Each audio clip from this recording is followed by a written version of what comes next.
कर दो. Live. Good evening, everybody. This is another working day, and I hope you all still remember yesterday's discussions and deliberations with Dr. O.P. Katare from Punjab University.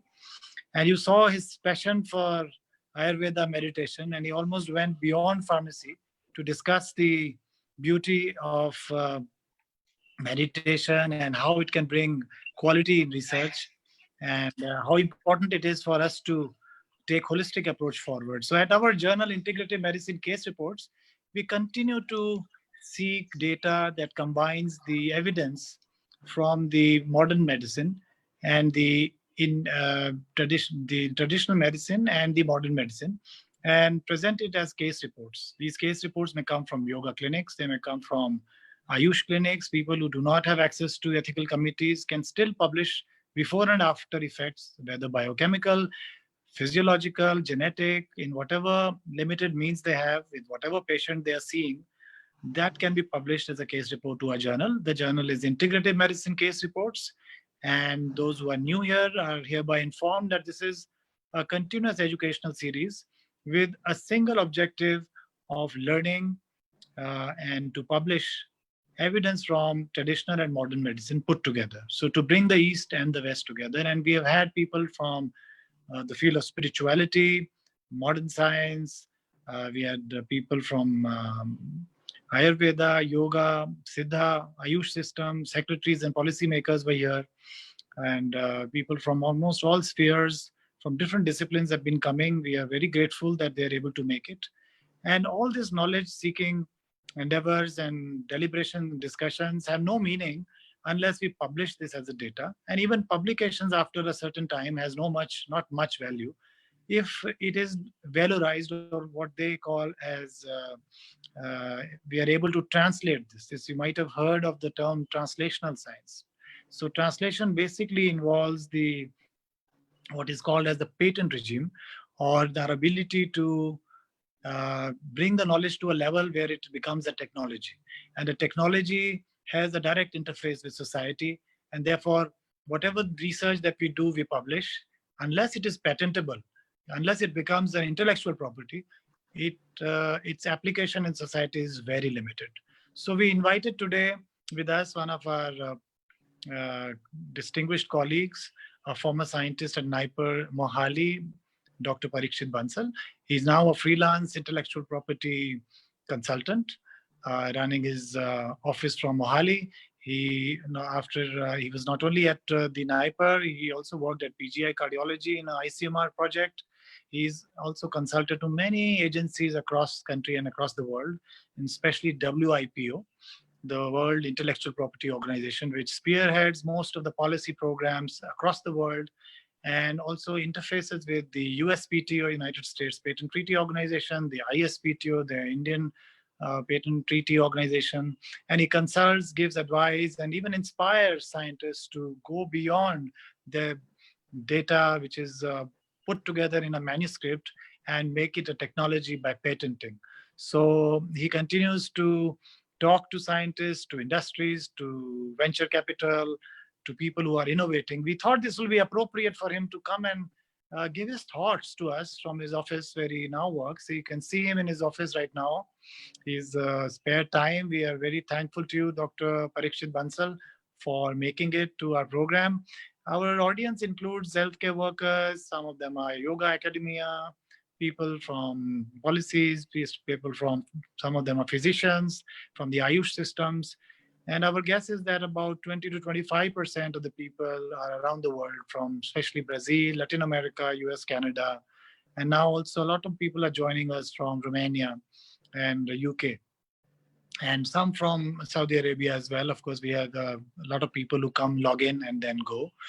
So we would like to learn from you, Dr. Parikshit, of what is a patent, and then how is it conceptualized, and is it useful to integrative healthcare? A lot of us in the integrative healthcare who are from various disciplines probably have limited knowledge where to go if we have a new idea, and how to patent it.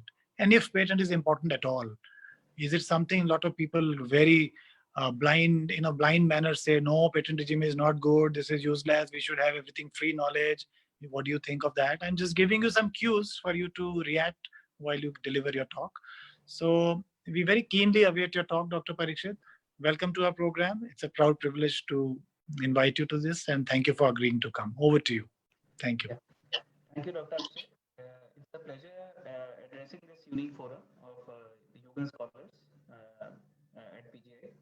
And I'm very happy to know that there's a lot of interest worldwide relating to alternative medicine about yoga and alternative therapies. And I'm also very much impressed by the fact that you have brought about convergence of spirituality, of alternative medicines such as yoga, Ayurveda, Siddha, Unani, homeopathy, and also modern evidence-based approach, scientific approach. So amidst all this, fusion of ideas and different therapies, you talk about bringing East and West together. So I feel that when the East and West work together, then the solution is the best.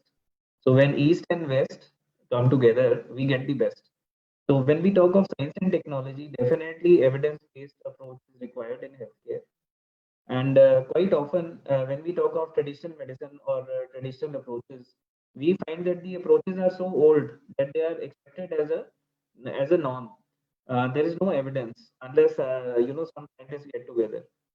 And quite often, when you find that a traditional therapy is working very nicely, the question of IP comes in, intellectual property and patents. There have been a lot of queries during my nearly 2 decades of practice as an IP expert. What one of the biggest challenges I have faced is lack of awareness of IP. What is IP? It stands for intellectual property or creations of the mind which have got commercial value. So our mind is very fertile. The creations of the mind, they can be different. So it is not possible that we have got one mechanism of intellectual property which will cover all forms of creativity. So there are a total of 8 mechanisms, 8 different forms of intellectual property are there. So what are the patent is one of these 8 forms.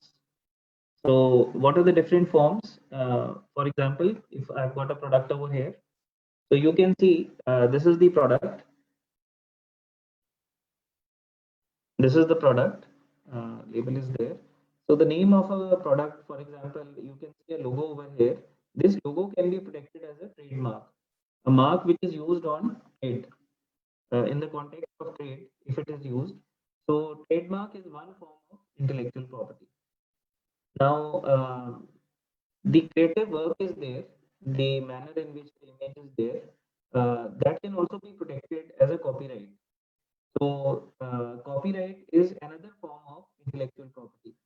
So one is trademark. It is a mark which is Dr. used. Parikshit, I'm sorry to interrupt you. The viewers are complaining of a little bit of a voice problem. If you can be a little louder, it will be great. Yeah. Is it okay now? This is perfect. Yes, Yeah. this is perfect. Please carry on. Thank you. Yeah. So what I was saying was that we have different forms of intellectual property. There are 8 different forms, and patents is one of the 8 forms. What are the other 8 forms? What are the different forms? So I have just mentioned to you that supposing we have a product, there is an image over here, there is a name of the product. The name of the product would be the trademark, TM.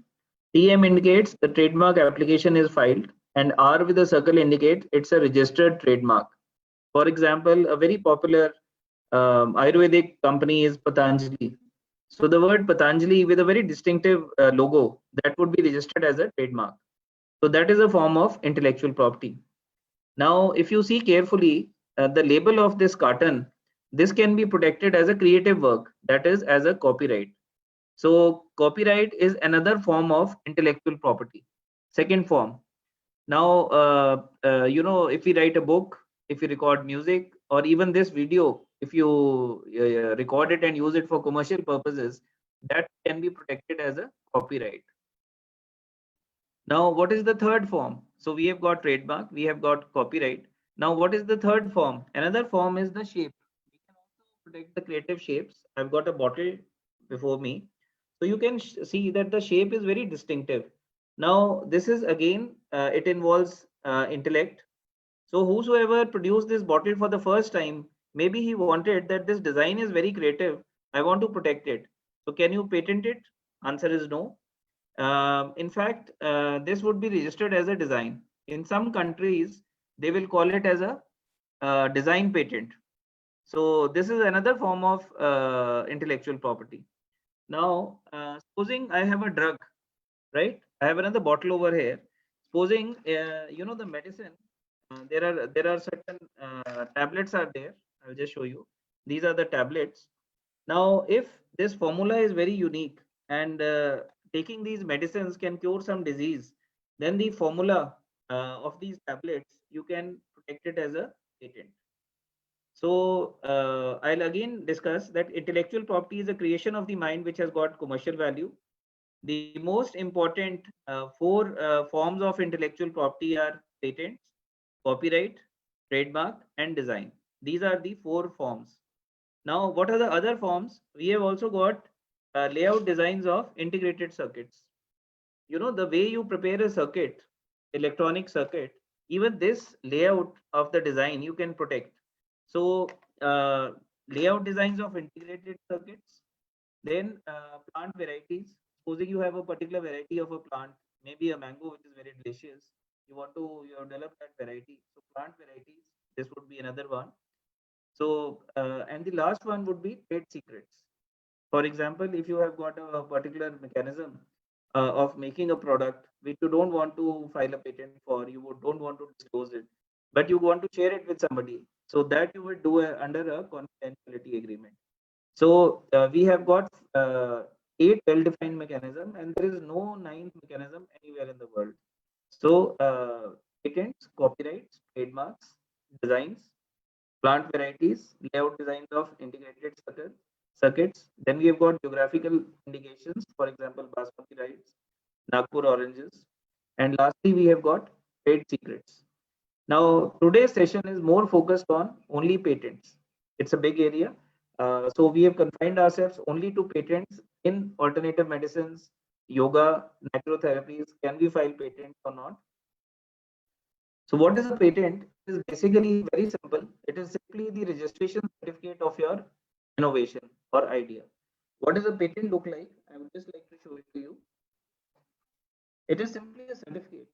Yeah, this is what the patent looks like. I'm sure you can see this. This is a certificate which was granted to me for a patent of relating to a biomedical device which I invented.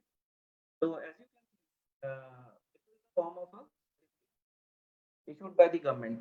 So what happens is that just like your registration certificate of your car, it gives you ownership over your car.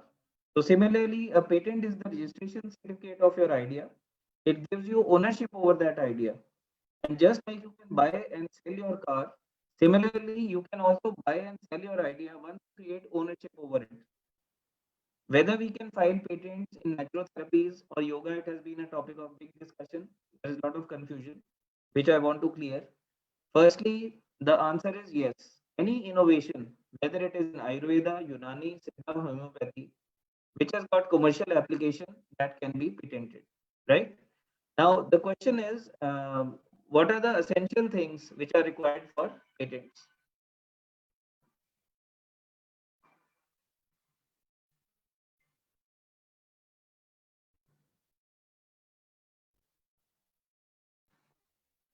Yeah, excuse me.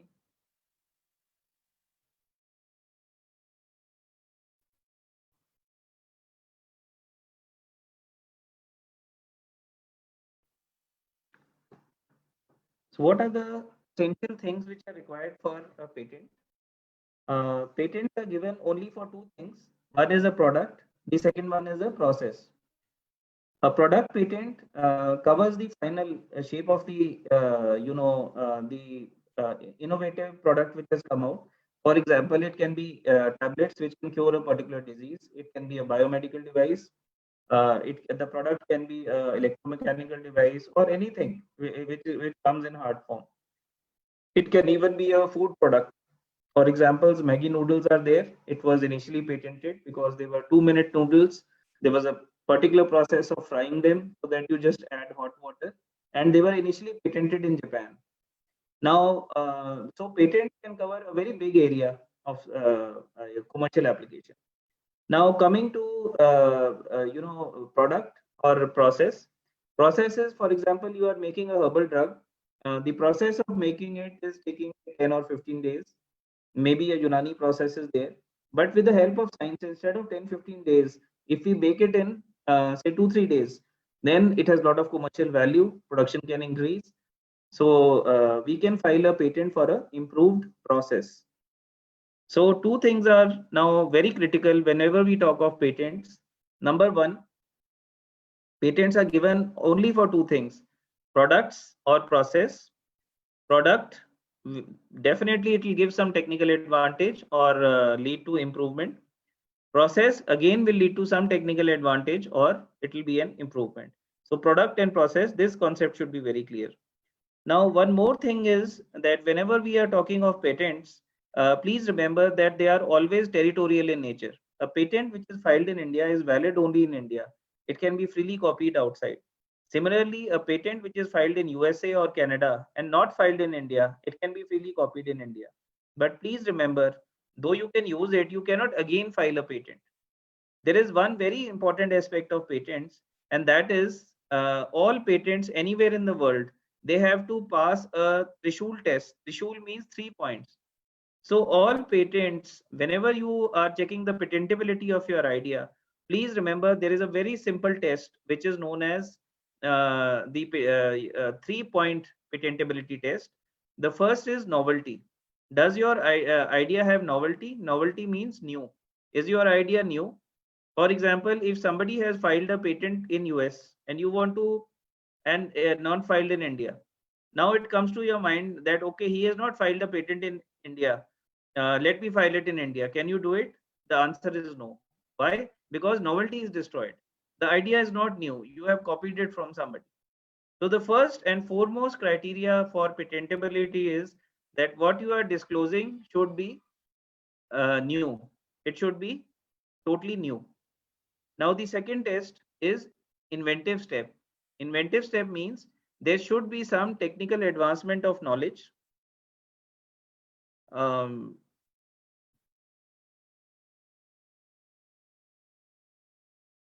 It should lead to technical advancement of knowledge, or there should be some economic advantage. This is very important. And the third point is that there should be industrial application. Whether it is a product or a process, it should be capable of being worked on an industrial scale. So N is for novelty, I is for inventive step, and again I is for industrial application. N, I. Novelty, inventive step, industrial application. If all these three things are satisfied together, then your idea is patentable, right?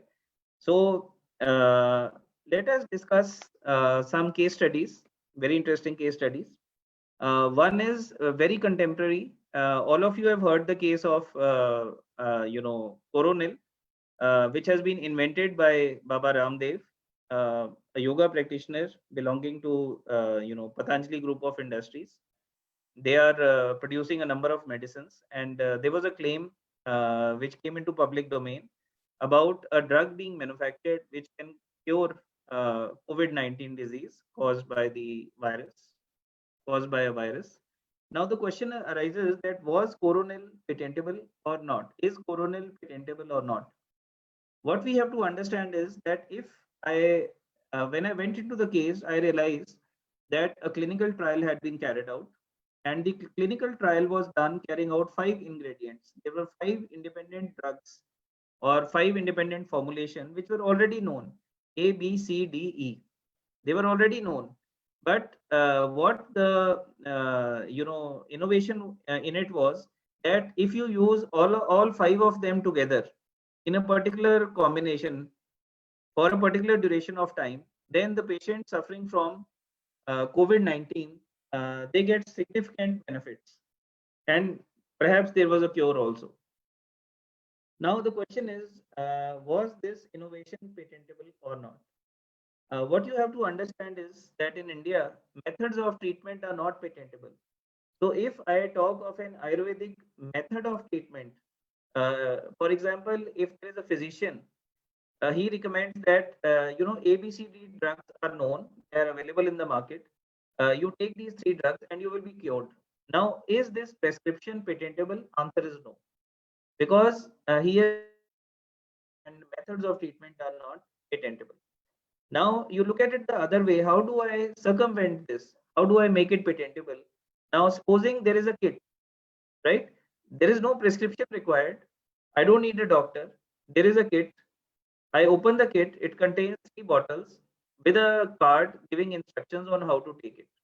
And if I take it at the prescribed dose, in a prescribed manner for a prescribed duration of time, and the results and the efficacy, they are backed by data, and that it becomes patentable.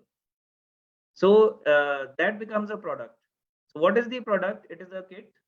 What does the kit contain? It contains 5 bottles A, B, C, D, E. I'm supposed to take one tablet from each bottle in a particular manner at a particular dose, which has come from research. It was earlier not known. There is a technical advancement of knowledge. There is an economic benefit. I don't have to go to a doctor. I don't have to get admitted in a hospital facility, and it leads the kit can be produced on a commercial scale. So I find novelty is there, inventive step is there, industrial application is there. Then it becomes patentable, right? So if I directly write it on a prescription, it is not patentable because it is a method of treatment. But if I'm selling it as a kit, then it is a product. Though it is a method of treatment, it is definitely a product for a particular disease. So the fact that it is not a mere putting the bottles together. There is a specific disease which is being treated. There is a specific medicine. There is a specific dose for a specific duration of time. There is a lot of intellectual input involved, so it becomes patentable. So this is one aspect. So what happened was that the kit was not there in case of the Patanjali claim about COVID-19. There was no kit as such. What the confusion was that what is the patentable aspect? Is it a method of treatment? Method of treatment not patentable. Are they claiming a kit? No. What they are claiming is Coronel, which is a drug having a unique combination, very effective against virus, but there was no clinical data. There was no trial relating to that. So I think had there been a proper IP strategy, intellectual property strategy, it could have very beautifully led to more awareness of IP. It could have led to better protection of the innovation from a intellectual property perspective. Then there is another case study related to the coordinator of this group, Dr. Akshay Anand. Dr. Akshay Anand worked on some yoga protocols, which he validated clinically and found they were very effective in curing certain diseases. So he wanted to know whether yoga protocols are patentable or not. Now, this was very interesting because supposing I have been following yoga. There is a set of postures which says that if you use these postures, you will get cured of asthma, right? So obviously these are not patentable. This is knowledge which is in open domain.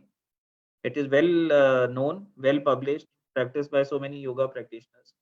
So what would be the patentable aspect in this case? What would be the product? What would be the process? If we try to say that you are suffering from a disease, you do these yogic exercises and you get cured, then it becomes a method of treatment. It's not patentable. If I talk about a product, there's no product. So what do I do? So when I looked at the yoga protocols of Dr. Akshay Anand, I found that there was a lot of innovation involved. There was a lot of intellectual input involved. There was commercial application involved, industrial application. There was an inventive step. There was novelty also. But how to bring all of these together? So when I had more interactions with him, when I went to his lab, I studied what he had done. I realized that basically there was an element of diagnosis. There was a questionnaire. He was asking the patient, and based on the responses he got, he was able to classify the patient into three distinct physiological groups, A, B, and C. Now, based on the physiological group in which a patient was lying, based on the diagnosis, he was recommending them to a particular set of exercises which were validated clinically. So, if a person was of a type A and he did exercises of type B, he would not get benefit. Similarly, a person falling in category C, if he did exercises recommended for A, that might be detrimental. So it was very clear and very scientifically defined that you it is just like modern medicine. You may be allergic to penicillin, so you may be given some other antibiotic because you are allergic to penicillin. Your body doesn't allow that sort of compatibility. So in case of Dr. Akshay, he found that not all yogic exercises will be suitable for all the people. So a diagnosis element was there. Then after that, very interestingly, the exercises, the duration and the manner in which they had to be done was very specific. And after that, there was a distinct improvement in treatment. There was a distinct benefit, therapeutic benefit was there. So what we did was we came up with an electronic device, which has got which has got a camera. You just fix it on the wall. It has got artificial intelligence, and you can feed data using your computer. It can be attached to your, we call it a yoga stick, yoga smart stick. So you just plug it into your computer just like a Fire Stick. It has got all the data programmed into it. You feed a questionnaire, and what happens is that based on the data you have fed in, you get classified into a particular category. After that, you do exercises. Screen comes. You do exercises on the based on the images appearing on the screen, and based on the exercises you do, they are analyzed whether you are doing correctly or not. There's an audio feature. A voice tells you whether you are doing it correctly or not, or whether you should stop. And we created a e-doctor. This is scalable. The Fire Stick, yoga Fire Stick, can be manufactured on an industrial scale, and we found that yes, the concept had not been disclosed before. Definitely it was a patentable concept. So what have we patented here? We have not patented yoga. We have not patented the exercises. What we have done is we have patented the ease of use, the accuracy, the scientific application of research. So the device, it becomes a hard electronic device. It becomes a product which can help people overcome disease. And, there's no dependence on yoga instructor, which may be difficult to get. The device can be sold pan world.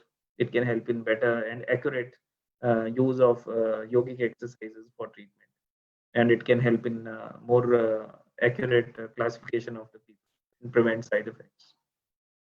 So these were two case studies relating to IP. One is the coronal study which I discussed. One was the yoga device. Then in alternative medicine, especially yoga, you will find that the pulse diagnosis is very, very important. You will have a doctor who is holding your wrist.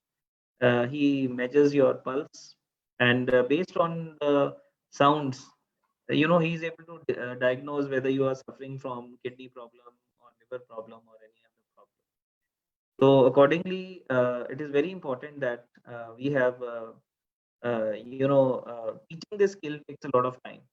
So you have people who are pulse reading expert, very senior people. Now the question arises that supposing we transfer their knowledge to an electronic device, and the person just puts his hand, the pulse, they are converted to frequency, or they are converted into an electronic signal, which is able to utilize the knowledge of these experts and accurately tell that yes, this disease is there. So it is not replacing the experts, but making them more efficient. So I was very surprised to see that an Ayurvedic doctor was using a pulse diagnosis device. It's an electronic device.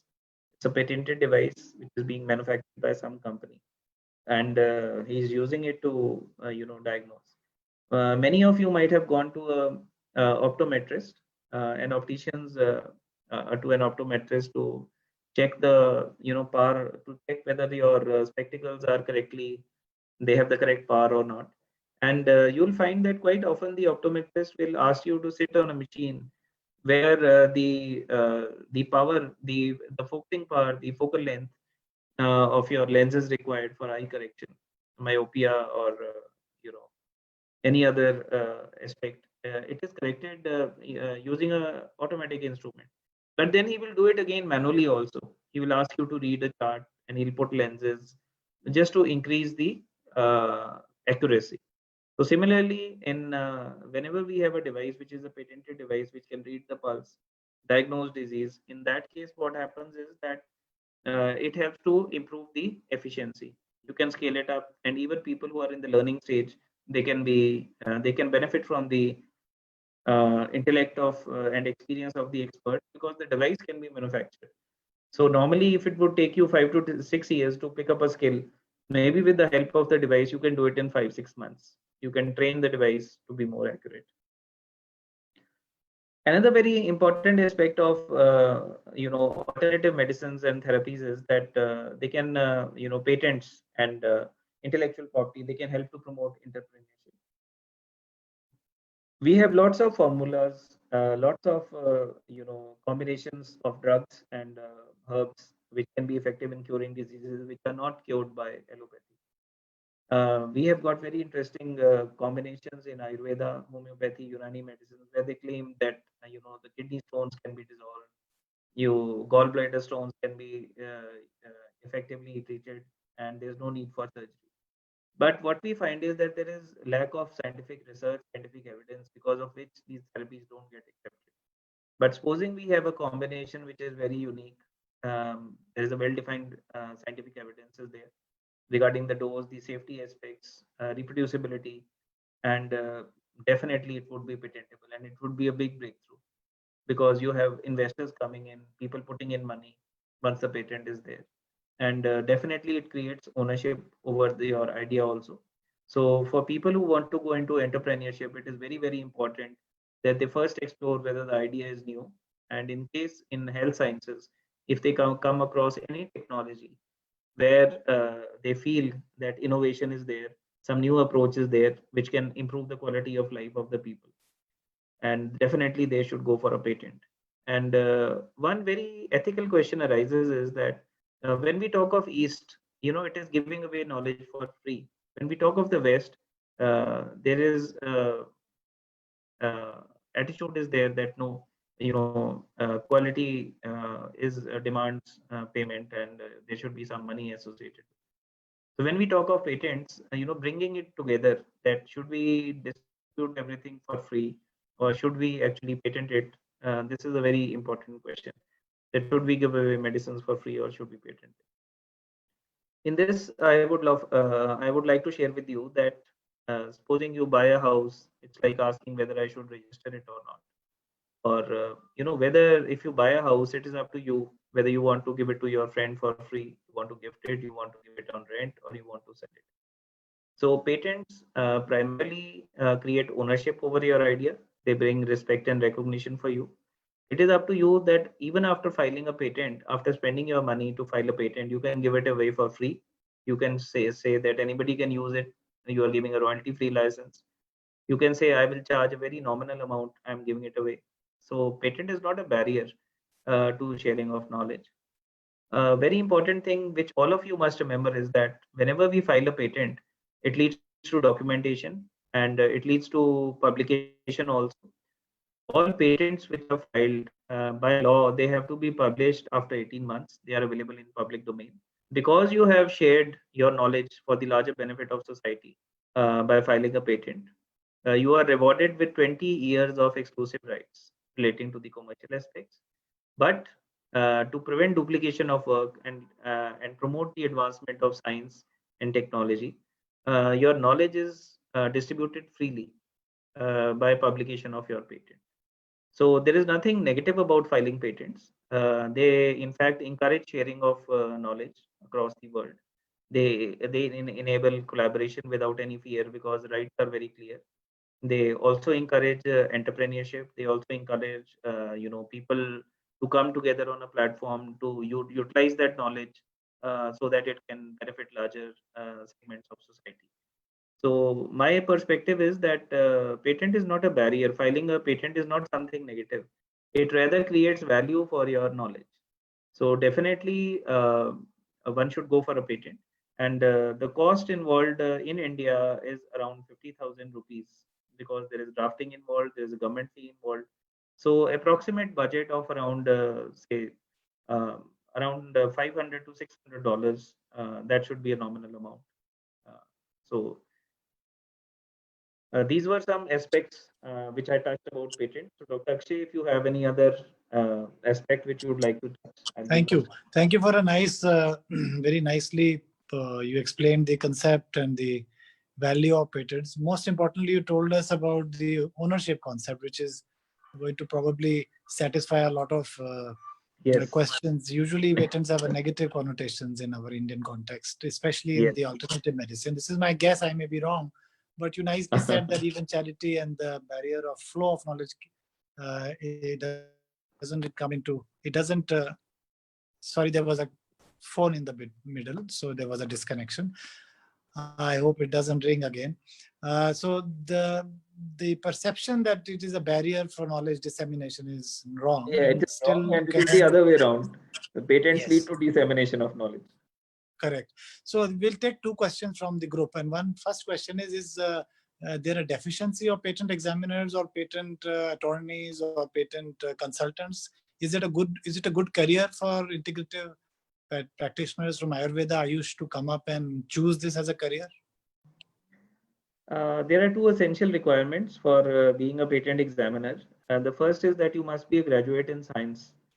So this is a technical requirement, and you have to clear an exam which is conducted by the patent office, known as the patent agents exam.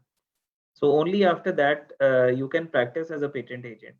But regarding the patent examiners, definitely you require a master's or a PhD in technology and science, and then you can apply to the government to be appointed as an examiner.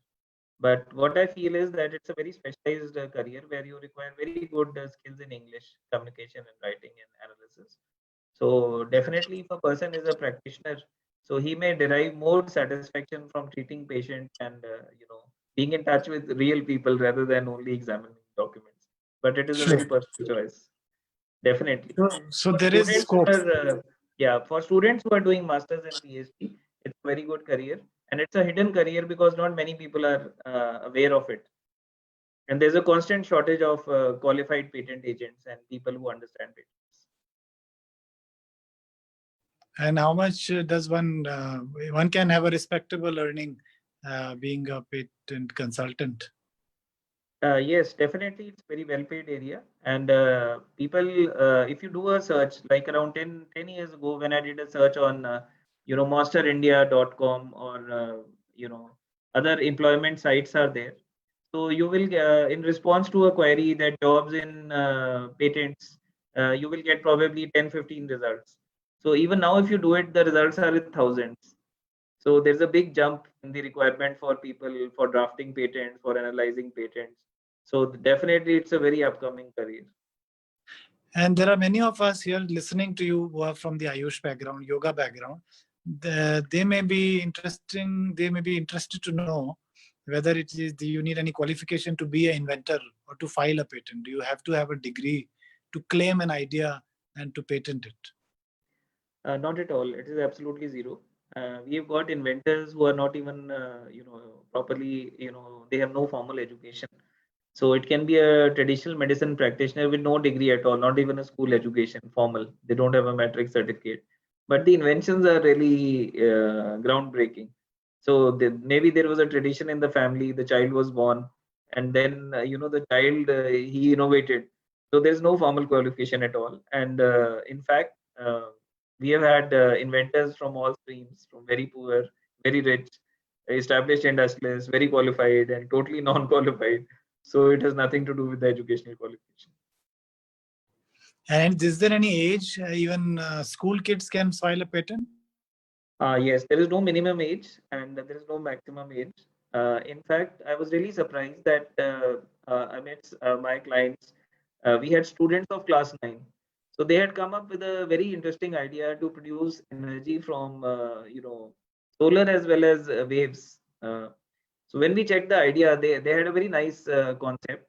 And I was surprised to find that there was only one patent from US and that had been published about a month ago. So I said, it's not enough to have an idea. you must file a patent in time also. So you don't keep on sitting on it. Otherwise, somebody else will file it. So I suddenly realized that their idea was brilliant, but the only thing is they had the idea, but they didn't know where to go. So it took a long time for them to find out that there's a, we want to go to a patent expert. Who is the expert? So when they discussed it, the idea with me, so I realized that they were late. Somebody else had already done it. So please remember that it is not the first to think; it is the first to file who gets the credit. Excellent. Thank you very much, Dr. Parikshit, for making it with us. And there were some disturbances with the voice, but I think when the recording is heard together, there will be I Yeah. think the software brings it together. But it was audible and understandable. I hope all the audience also enjoyed and they learned from this talk. So I think we would now like to stop taking more questions in the interest of time, and we'll go back to this recording. And if there are questions, I hope they can contact you. Do you want to announce your email ID? You can do it now so they can contact you.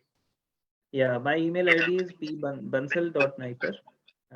Pbansal, PBANSAL dot Niper, NIPER @gmail.com.